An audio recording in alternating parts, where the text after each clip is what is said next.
Hello students, आज की class में आपका स्वागत है। इकाई 12 भारत के संविधान का निर्माण। प्रश्न उत्तर। प्रश्न पहला, संविधान में मुख्य रूप से किन विषयों को सम्मिलित किया जाता है? संविधान में मुख्य रूप से मौलिक अधिकार, नीति निर्देशक तत्व, मूल सिद्धांत व कर्तव्यों को सम्मिलित किया गया है। प्रश्न दूसरा, किसी देश के लिए कानून कौन बनाएगा और कैसे इसे संविधान में दर्ज कराना क्यों जरूरी है? उत्तर, किसी भी देश की संसद वहाँ के कानूनों का निर्माण करती है और उसके निर्वाचित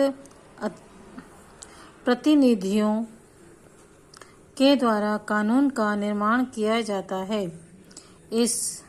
हम कानूनों में लिखी गई बातों को संविधान में दर्ज कराना इसलिए आवश्यक है ताकि देश की न्याय व्यवस्था सुचारू रूप से चलती रहे और अगर किसी प्रकार का संशोधन कानून में किया जाना है तो इसका वर्णन संविधान में होना अत्यंत आवश्यक है। प्रश्न तीसरा, भारत और नेपाल के संविधान निर्माण के संदर्भ में क्या अंतर और समानताएं हैं? उत्तर, भारत और नेपाल के संविधान निर्माण के संबंध में अंतर। भारतीय संविधान का निर्माण विदेशी शासन से मुक्त होने के बाद एक संविधान सभा द्वारा किया गया था जिसमें देश के सभी क्षेत्रों के प्रतिनिधि शामिल किए गए थे। भारतीय संविधान सभा का गठन ब्रिटिश संसद द्वारा भेजे गए कैबिनेट मिशन की सिफारिश के अनुसार हुआ था, जबकि नेपाल का संविधान निर्माण नेपाल में राजशाही के विरुद्ध हुए आंदोलन के परिणाम स्वरूप हुआ था। इस संविधान सभा का निर्माण 7 राजनीतिक दलों ने मिलकर आम सहमति से किया था। संविधान निर्माण के साथ यहाँ राजशाही समाप्त हुई थी, जबकि भारत में विदेशी शासन समाप्त हुआ था। भारत और नेपाल के संविधान निर्माण के संदर्भ में समानता। भारत और नेपाल के संविधान के संदर्भ में समानता यह थी कि दोनों ही संविधान सभाओं का उद्देश्य एक लोकतांत्रिक सरकार संविधान का निर्माण करना था। साथ ही दोनों ही संसद सभाओं का उद्देश्य एक धर्मनिरपेक्ष राज्य की भी स्थापना करना था। प्रश्न चौथा, संविधान सभा का गठन किस सीमा तक लोकतांत्रिक था? संविधान सभा का गठन पूर्ण रूप से लोकतांत्रिक तो तब होता जब सभी वयस्क के मताधिकारों के द्वारा संविधान सभा का गठन होता, लेकिन उस समय स्थिति ऐसी थी कि उसमें समय ज़्यादा लगता और संविधान सभा का गठन तत्काल नहीं हो पाता। अतः निर्णय लिया गया कि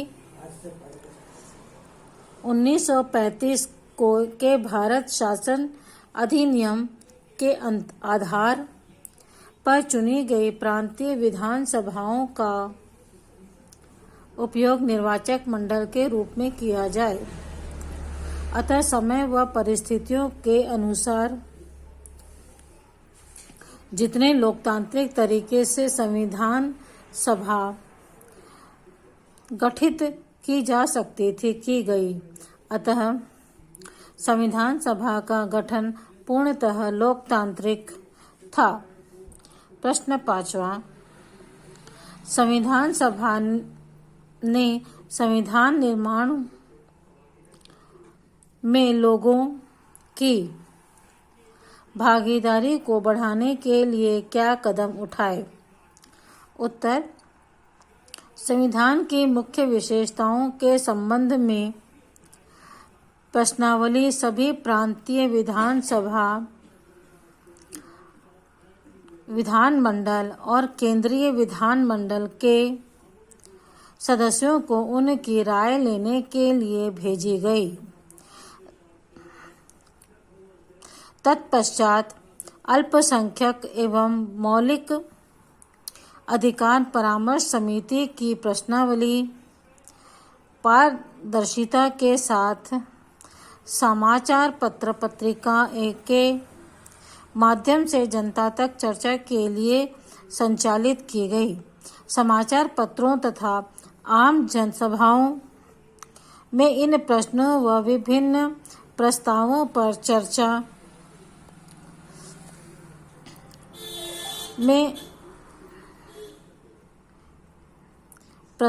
पर चर्चा और विचार विमर्श किया गया तथा पत्रों के माध्यम से समितियों तक पहुंचाया गया। इस प्रकार संविधान सभा के कार्य जन चर्चा का विषय बन गया। सभी की राय को महत्व दिया गया तथा व्यापक वाद विवाद के बाद आम सहमति बनाई गई।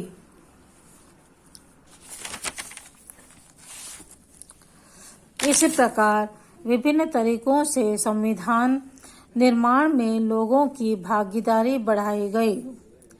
अगला प्रश्न 6वां, संविधान की उद्देशिका का हमारे जीवन में क्या महत्व है? संविधान की उद्देशिका का हमारे जीवन में निम्नलिखित महत्व है।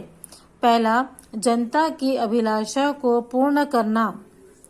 दूसरा, हमारे क्रांतिकारियों के सपनों को साकार करना। तीसरा, राष्ट्रीय आंदोलन के उद्देश्यों को प्राप्त करना, अपने दायित्वों को कुशलता से निर्वाह करना, पंथ निरपेक्षता की भावना को ध्यान में रखते हुए देश में सर्वांगीण विकास करना। अगला प्रश्न है, आपको संविधान के मूल सिद्धांतों में से कौन सा सबसे महत्वपूर्ण लगा? कारण सहित बताइए। मुझे संविधान के मूल सिद्धांतों में मौलिक अधिकार वाला भाग सबसे अच्छा लगा, क्योंकि मौलिक अधिकार देश में सभी नागरिकों की लोकतांत्रिक भागीदारी की गारंटी समानता के आधार पर देते हैं। मौलिक अधिकार बिना किसी भेदभाव के समानता की स्थापना करने में सहायक है।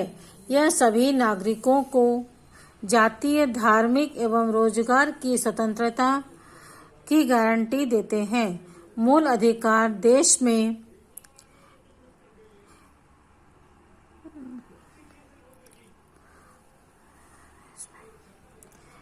सही अर्थों में मानव अधिकारों की स्थापना करते हैं। इस कारण ये संविधान के सिद्धांतों में सबसे महत्वपूर्ण है। बच्चों, इसके साथ ही आपके प्रश्नोत्तर समाप्त होते हैं। अगले वीडियो में अगला पार्ट देखेंगे। Okay, bye.